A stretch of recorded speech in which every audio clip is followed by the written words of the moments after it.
Hi folks, it's John Nizman from lastchanceautorestore.com. I'd like to share with you just a quick little update. This is the 1958 Chevrolet Impala frame. So the last time we talked about the frame with you, we had it up on axle stands. We were doing the brakes and the reassembly of the chassis. I apologize for it being so dusty. We just pulled a cover off of it and we created a lot of dust.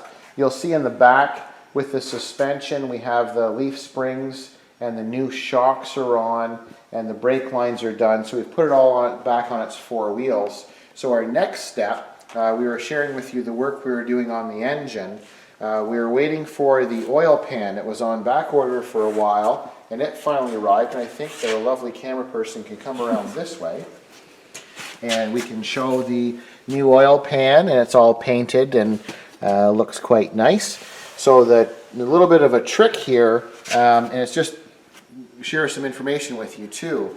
Whenever you look up, because this is kind of rare, so we have a 1958 Chevrolet Impala, but the engine, it's a 409 big block, but this engine is out of a 1965.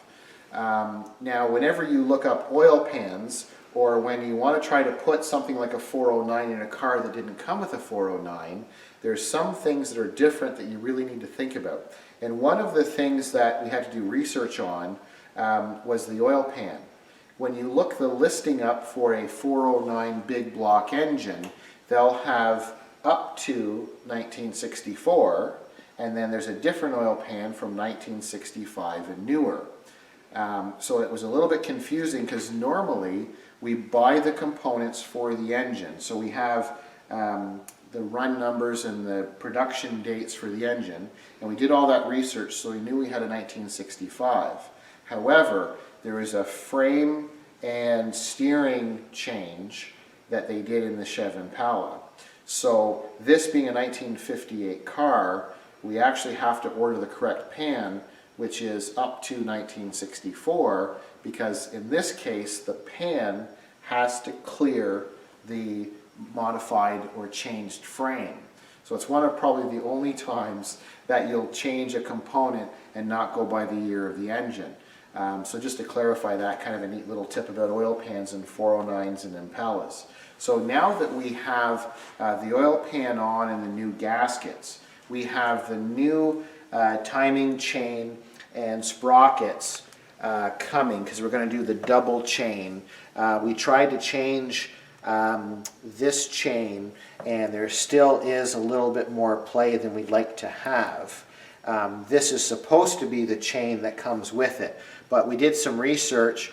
The previous build, I believe these are made in China or offshore, timing gear set. So we've bought the proper set for a 409, and it's made in the USA, so better quality I think overall. So we're going to have the double sprocket top and bottom with the double chain. So for now, you know, we've got, that's why we have it open here.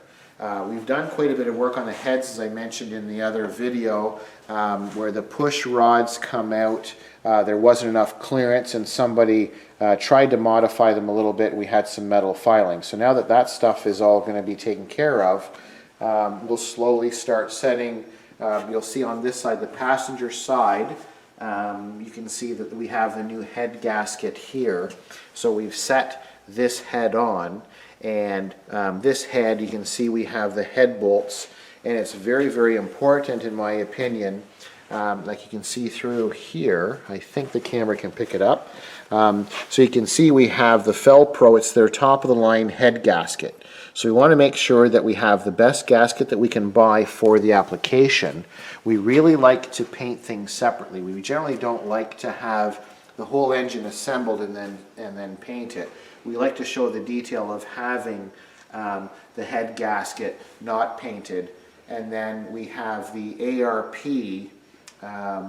head bolts. So these are brand new ARP head bolts, and they will be torqued to the right specifications, because in the previous videos we shared with you, this engine, they kept using the old head bolts, and they were stretched, we're pretty sure, because we had head gaskets leaking on both sides. So that'll solve that problem, and then we'll make sure that we adjust everything properly. We have the lifters are set in, the camshaft is quite nice, so we don't have to do a whole lot of work here.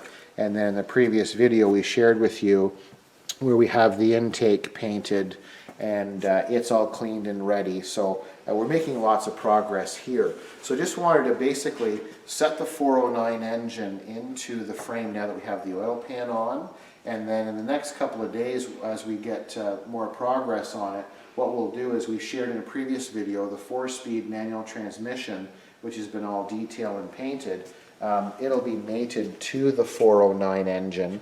You can see kind of with all of our mess here, we have the drive shaft with the new hanger bearing is all ready.